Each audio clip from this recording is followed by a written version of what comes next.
Live from the Tools and Tactics studio. What's going on? Not much. Awesome. Hey, check this out. Let's get to what we're gonna do here. So let me show you this real quick, and then I'm gonna address the comments. But I want to keep it interesting. No. He started UE before he even started. Here we've got a battery, right? Yeah. Go ahead and turn this on, and we should get some lights on. And then when I push this button, this is going to alternate to this light.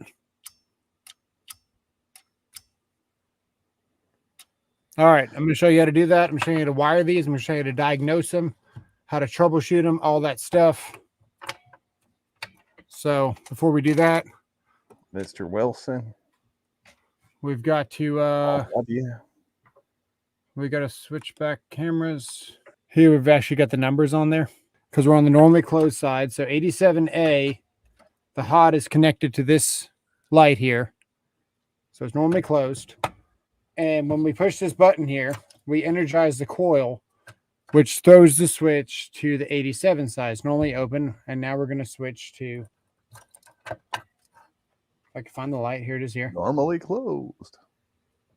Normally closed. We're going to switch to the normally open contact now by pushing this button.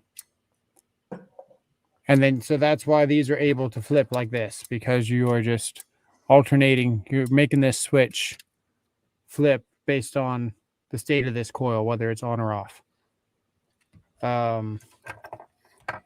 When you look at your schematics and you got the push button here, you got the start station. So if you push this down, you're going to make contact here, and this line is going to go across the two. That's going to turn it on. This is being held on by, imagine a spring there. You push this down, that's going to open it up. Normally closed is going to be the state that something's in until it either gets energized or a relay makes the, relay gets turned on and changes its state. So when you see something that's normally closed, know that when you energize it, it's going to open. It'll flip when power gets turned on typically. And then you got your switches down here at the bottom.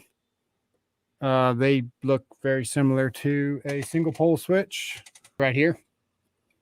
So you can imagine the switch being flipped. But when you're checking out a relay and you're not sure what's going on, make sure. One thing you can do, you can check your coil. You'll get a beep across your coil going like this. Depending where your voltage is, you might even close that coil because your multimeter could be enough voltage to actually actuate something. Because that's essentially what you're doing. You're completing a circuit when you use these. You're normally open, normally closed. You can see if your 30 is always connected to your 87, which it should be. So in this case, yeah. And then when this gets energized, you'll be flipping power over to this one. So when you're trying to troubleshoot things, if you can think about what it looks like, it helps you kind of build things in your head. So this isn't going to beep. See, we're not getting a beep here until I push this button in. And now we get a beep. When I release that, it's going to stop beeping. That's because that's normally open. Now a stop is always going to be beeping. So a stop would look like this. It would just be held in essentially. It'd always be beeping.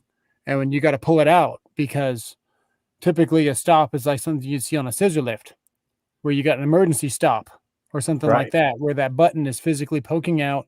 You slam it down. Yeah. So this is the normally closed portion of this. I can actually bypass this light, I think, and I should be able to still get the green light, and I can. So in this case, I put this switch before the normally closed contact.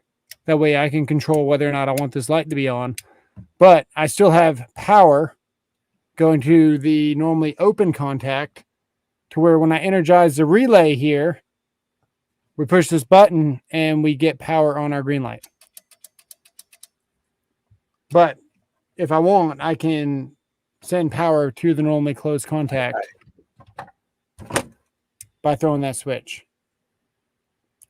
So pretty much I just had a switch right here in between these two. Yeah. Yeah. Essentially a overload looks like a thermal relay. So normally closed right here. And when this gets warm enough, it's going to open. And that could change the state of your coil here. Vice versa, depending on how you have it. This is a switch. That's what those are. It's just it's a switch that's conditional.